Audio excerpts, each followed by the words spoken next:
Alors, pour ma communication numéro 2, j'ai choisi un sujet assez particulier que je pensais pas que j'allais prendre ça, là.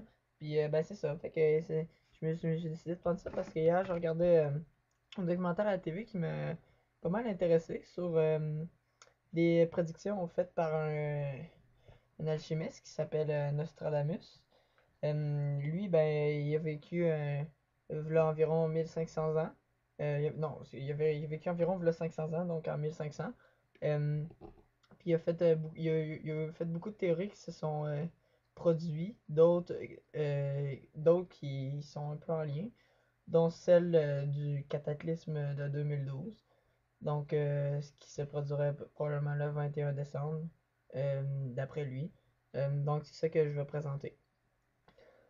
Donc, Nostradamus a voulu, dans le temps, ben, ceux qui disaient, ceux qui se montraient en disant des prédictions, ben, ils étaient non tolérables et ils se faisaient normalement tuer. Donc, Nostradamus a voulu transmettre son message sans être retrouvé. Donc, il s'était écrit un livre, il avait créé 7 images différentes, puis dans ces 7 images-là, il y avait des choses cachées qui représentaient ce qui allait se passer.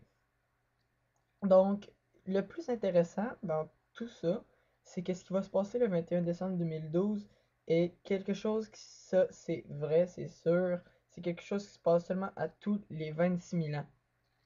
C'est ça qui va, c'est quand que, ce qui se passe, c'est le Soleil va être aligné en plein milieu de notre galaxie. C'est vraiment un phénomène rare, puis ça peut créer des pics solaires. Donc, si je reviens sur les 7 images, c'est pas mal ça que je vais présenter.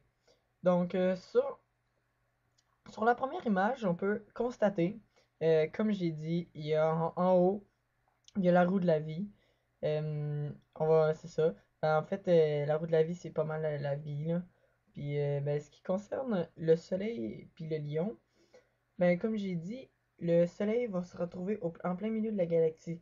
Puis, le lion, qui est une constellation, ben, le soleil va être aligné environ, il va être aligné en plein milieu du lion. C'est ça, ce phénomène-là qui va se produire, qui est très rare. Donc, ça prédit ça. Sur la deuxième image, on peut voir un homme qui tient le livre de la vie avec son arbre, puis l'arbre de la vie. En dessous, on peut remarquer un archer.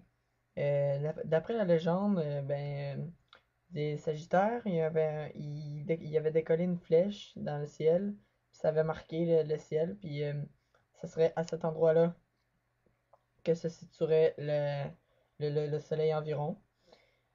Euh, Ensuite, sur la troisième image, on peut constater quelque chose de très intéressant. La main d'un homme qui tient une épée. Autour de cette épée-là, il y a un ruban qui forme un S.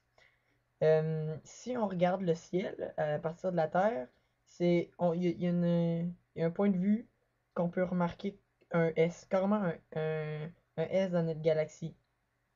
Ce S-là, ça va être en plein milieu dont le Soleil va se retrouver le 21 décembre.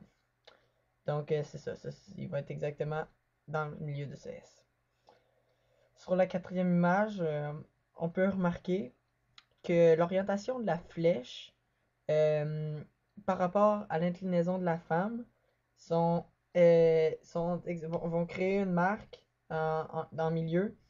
Puis c'est exactement à cet endroit-là que va se produire le pic solaire. Sur la cinquième image, cette image-là est très intéressante. Comme d'habitude, on voit toujours la roue de la vie. Euh, Ce qui signifie on voit une lune. Donc, pour les éclipses, ça représentait les éclipses. Ensuite, dans le petit triangle, comme je pourrais dire, on peut voir 3 lunes. Ces 3 lunes vont signifier que le 21 décembre, il va y avoir dans la même journée 3 éclipses. Ces 3 éclipses, ça va être celle de la Lune qui va passer devant le Soleil, celle de Vénus qui va passer devant le Soleil, et en dernier, celle du Soleil qui va être dans le milieu de notre galaxie. Aussi, il y a vraiment quelque chose de très intéressant. On peut voir le scorpion qui est devant sa tête. un petit spirale. Puis dans le temps, il n'y avait aucune façon où on pouvait savoir que notre planète était dans une galaxie. Donc dans le temps, c'était vraiment impossible. Puis les chercheurs ont réussi à savoir que Nostradamus, lui, savait qu'il y avait une galaxie. Donc il est représenté en forme de ce spirale-là. Sur la sixième image, cette image elle nous montrait quelque chose, trois femmes, mais je me souviens plus exactement qu'est-ce qui signifiait, mais on peut voir, il y avait vraiment quelque chose d'important dans le jeu là. Puis on peut voir aussi euh, encore un homme qui tient le livre de la vie. Puis ce livre-là, ben, c'est ça qui est, c'est ça qui est, le livre de la vie, ben c'est ça un peu l'histoire de l'existence. Fait que sur la septième image, ça c'est vraiment une des plus intéressantes. On peut voir, premièrement, que la roue de la vie a pu ses rayons. Donc, la roue de la vie s'est brisée ou s'est arrêtée. Mais aussi, on peut aussi constater que le livre de la vie est rendu vide.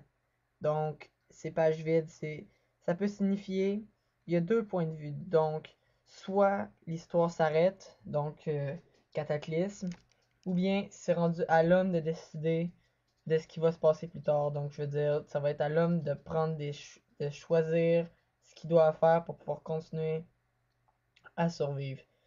Puis, dans le fond, c'est pas mal ça qui résume la prophétie de Nostradamus. Moi, c'est vraiment quelque chose que je trouve qui est incroyable. C'est vraiment. J'avais aucune idée comment ils peuvent, dans ce temps-là, réussir à décrire comment ça pourrait se produire. Mais je sais que le calendrier Maya aussi s'arrête le 21 décembre 2012. Puis beaucoup d'autres d'un nombre incroyable de civilisations ont aussi prédit un événement qui va être d'un événement assez grand au 21 décembre 2012. Donc, ben, merci.